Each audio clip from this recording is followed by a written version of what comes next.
Philly wants to do better. They think they can do better. But come February 10th, deadline day, that Atlanta deal could be very, very appealing. The Mismatch, presented by FanDuel Sportsbook. Philly suddenly is looking like they're in a position now. The roster is starting to take some shape. They need to find something for Ben Simmons that makes sense to do. Did you see over the weekend, really this past week, Sam Amick at The Athletic said, Mark Stein was the first to say, I believe, that Atlanta is a team to watch for Ben Simmons. Shams and others at The Athletic followed up this week saying that it could be like a John Collins. He's unhappy. He could go back to Philly. Cam Reddish's name has been involved in a lot of different stuff. Is there a poetic trade to make to send Ben Simmons to Atlanta, the place where this all unraveled? where is there something that makes sense for Philly? So the way that works is somebody reports it. So Stein kind of throws out Atlanta, and then everybody starts calling around. And then as of yesterday, or the day before, Brian Windhorst and Mark Spears say that I guess they had talked to people on the Atlanta side, and they had thrown out there that they kind of like talked about it, and it seemed as if that in the absence of Daryl being able to get one of these like number one guys, these one of the top 30 players in the league, whatever you want to say, was the kind of the line in the sand that he had drawn at one point. That now one of the motivations was, all right, if I'm not going to be able to do that, then I got to get off the Harris contract. And they presented a scenario where... So I didn't know they talked about that on the pod, because I've heard that too, packaging Harris with Simmons. So they presented a scenario where Travis Schlenk they're like, yeah, okay, let's talk about Ben Simmons and let's see how we can put this together. Because they got a bunch of stuff. They got expirings. They got Solomon Hill, Lou Williams, those guys expirings. They got the Gallinari thing. They've got Reddish. They've got John Collins, as you mentioned. And they are really underachieving so far this year. But that, you can have these conversations and then it's like Daryl's like, okay, but we want to get rid of Harris too in the deal. And then if you're like Travis Schlenk, like, I don't want Tobias Harris. Like, what? Like, that's not, I'll talk to you about Ben Simmons, but I don't want. So the idea that was presented was it'll take a third team.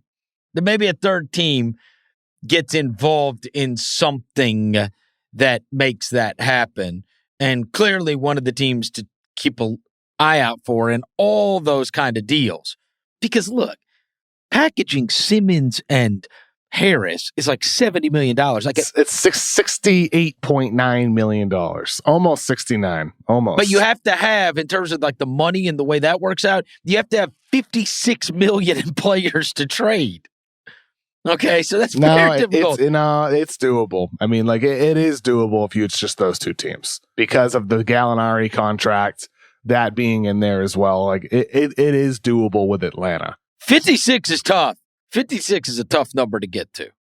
Yeah, it's a tough number to get to, but you can get to it if you're Atlanta. They're one of the few teams that could. Is a three-way deal more likely in that scenario? Maybe. But like forget about like how difficult it is to do, like it is doable. Like there is a deal to be made, which is why I'm curious, like just talking about the guts of the deal. Like forget about the other stuff, like the guts of a deal. Is there something that makes sense involving a John Collins, Cam Reddish, a Bogdan Bogdanovic? Is there a foundation there for a Hawks Sixers deal that makes sense for both teams? I think there is. Interesting. I mean, one of the teams to watch is Oklahoma City if there's a third, because they're below the floor. They're like $20 million below the floor. Forget about the extra stuff. I'm talking the foundation of a deal. Reddish. Can you Collins, put together $56 million of players? Yes, you can. I'm telling you, you can. You can. Easy. It's not hard to do. Okay, do it. Okay, let's do it right now. All right, we'll do it. John Collins, Danilo Gallinari. How about what's the number? What's the number? I'll get you there in a minute. I'm doing it in the trade machine as we speak. Okay. Right now. So here's what we need. Okay. If we send out Harris and Simmons to the Hawks, And then we get back Gallinari, Collins, and Reddish. You need a little bit more salary. You need maybe a DeLon Wright. Let's send DeLon Wright in the deal as well. And now we have a 4 for 2.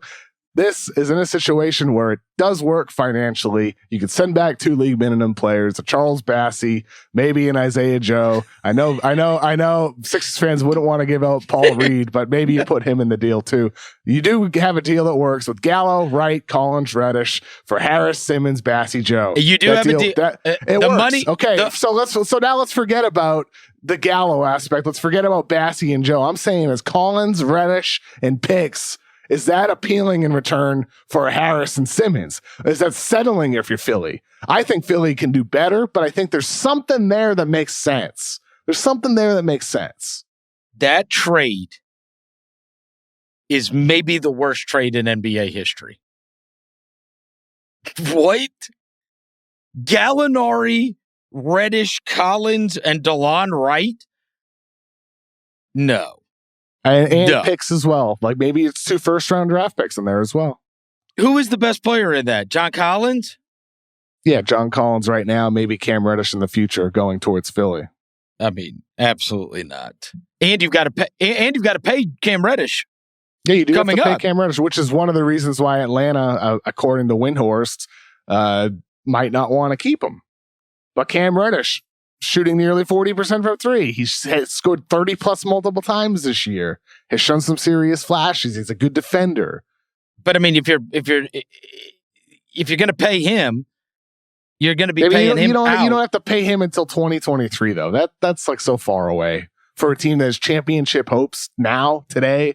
That's a long ways away still. And I don't think Cam Reddish is a win a championship now player. So. To me, I think in the right context he can be.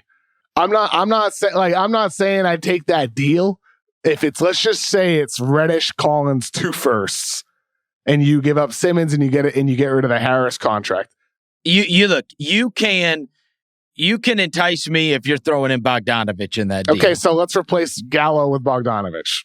Yes, different deal. To me. Okay. Different deal in that case. Now at least I am getting... So we're negotiating here. That's what's happening. We're negotiating. Yeah, but I also don't want to take on the Harris contract. So I think that's Atlanta. Yeah, I think maybe you have to take it on in order to get Ben Simmons. Well, you get the impression that it's a non-starter, that they're not going to take on that Harris contract. That's why the third team thing was brought up, Yeah, I mean, like I said, though, like, regardless of all the specifics, including a third team potentially taking on Harris, I think the guts, Reddish, Collins, Bogdanovich, multiple firsts, like there's pieces for Atlanta to play with to make it an interesting offer. There's pieces. Can I speak on something that all of this talk has gone on?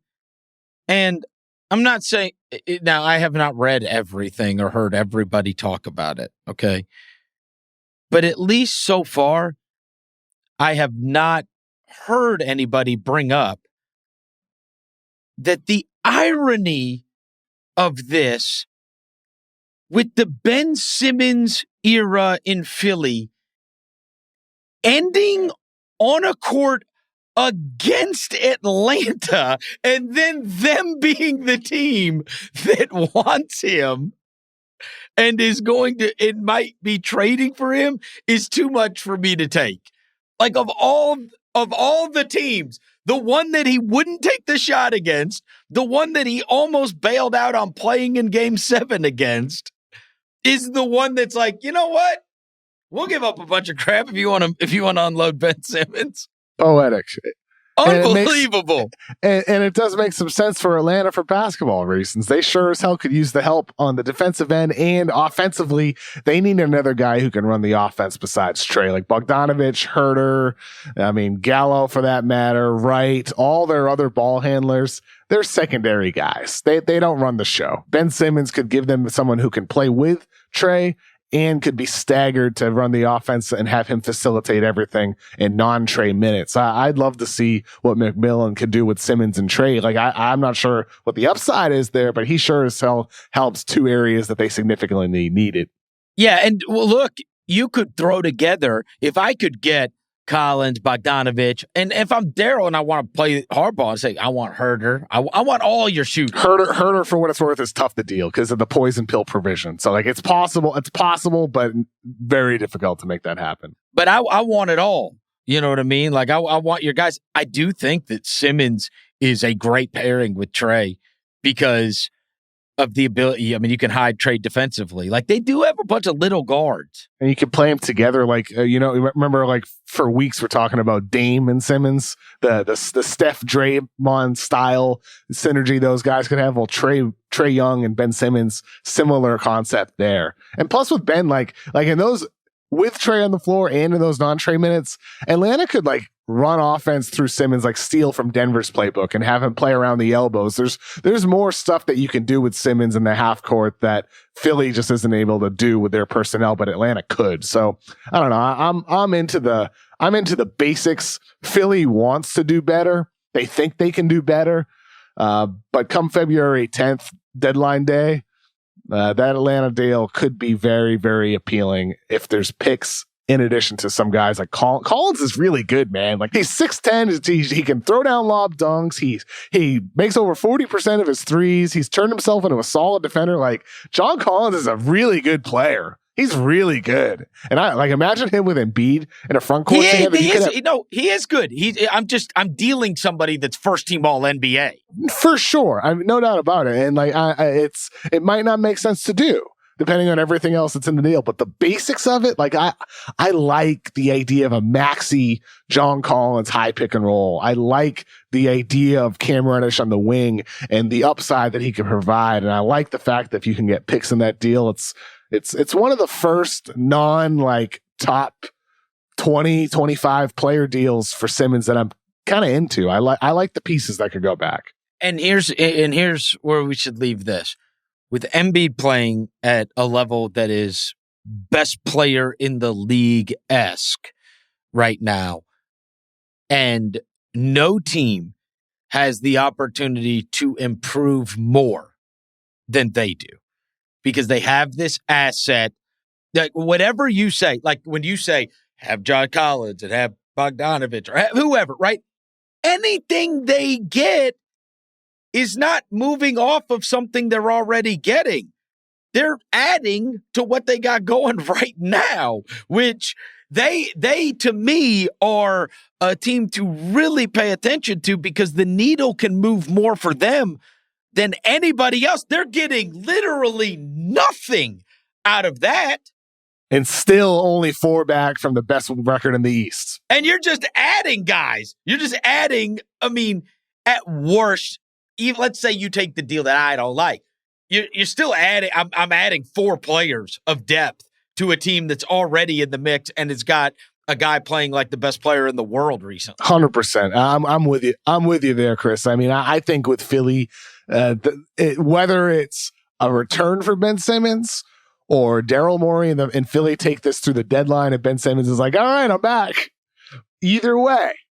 Like, if you're getting something back in that scenario, the only thing that wouldn't work out for them this season is they don't trade Ben Simmons, and then Ben Simmons is like, I'm not sitting out the whole year. I wasn't joking. I wasn't kidding.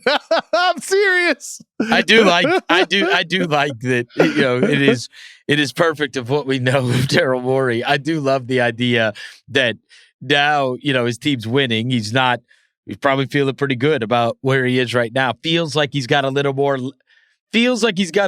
leverage. They're in a really good spot, Chris. They've played this perfectly. I know I'm on an island there, but they've played it great.